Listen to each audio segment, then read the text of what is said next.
जंगल के राजा विक्रम सिंह ने एक सुबह सभी जानवरों को इकट्ठा किया। शेर सिंह बहुत चिंतित थे। उन्होंने घोषणा की,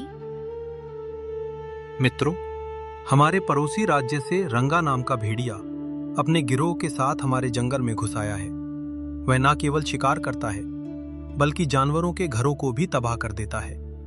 जो कोई भी उस रंगा भेड़िए को पकड़वाएगा या उसे जंगल से बाहर निकालेगा, उसे राजा की ओर से शाही बाग का सुनहरा फल और 1 साल तक मुफ्त भोजन दिया जाएगा। क्या कहा महाराज आपने? रंगा भेड़िया? वो तो बहुत खतरनाक है। दरबार में गोलू नाम का एक खरगोश भी था। गोलू बहुत बुद्धिमान था, लेकिन उसे गाजर खाकर सोए रहना पसंद था। उसकी पत्नी मिट्ठू उसे हमेशा टोकती थी। अजी सुनते हो, राजा ने इतनी बड़ी घोषणा की है, कुछ करते क्यों नहीं? घर में गाजर खत्म हो रही है। गोलू ने अंगड़ाई ली और कहा, चिंता मत कर मिट्ठू, आज मैं इस रंगा भेड़िए का खेल खत्म कर दूंगा।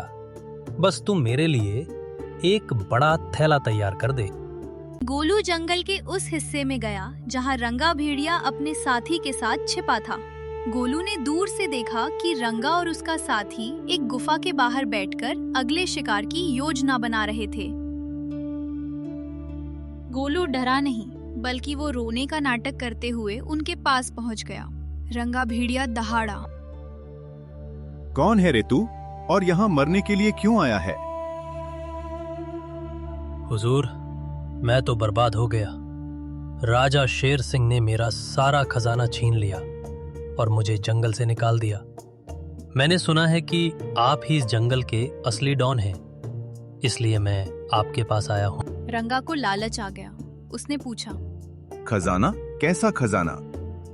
गोलू बोला, हुजूर, शेर सिंह ने सारा सोना एक गुप्त गुफा में छिपा रखा है। मुझे उसका रास्ता पता है। अगर आप मेरे साथ चलें तो वो सब आपका हो सकता है। रंगा और उसका साथी लालच में अंधे हो गए। उन्होंने गोलू पर भरोसा कर लिया। गोलू उन्हें एक ऐसी पुरानी गुफा के पास ले गया जहां बहुत सारे कांटेदार झाड़ और दलदल था।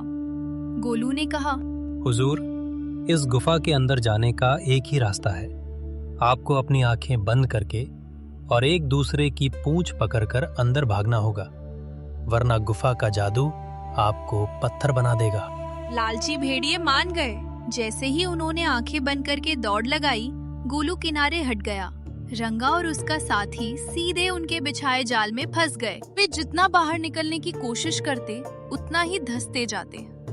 गोलू तुरंत भागकर राजा शेर सिंह के पास गया और सैनिकों को ले आया। सैनिकों ने दलदल में फंसे भेड़िए और उसके साथी को रस्सियों से बांधकर बाहर निकाला और काली कोठरी में डाल दिया।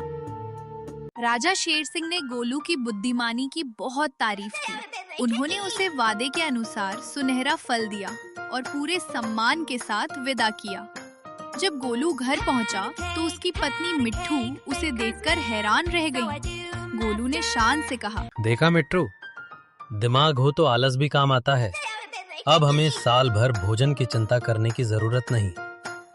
ताकत से बड़ी बुद्धि होती है और लालच हमेशा हमें संकट में डालता है।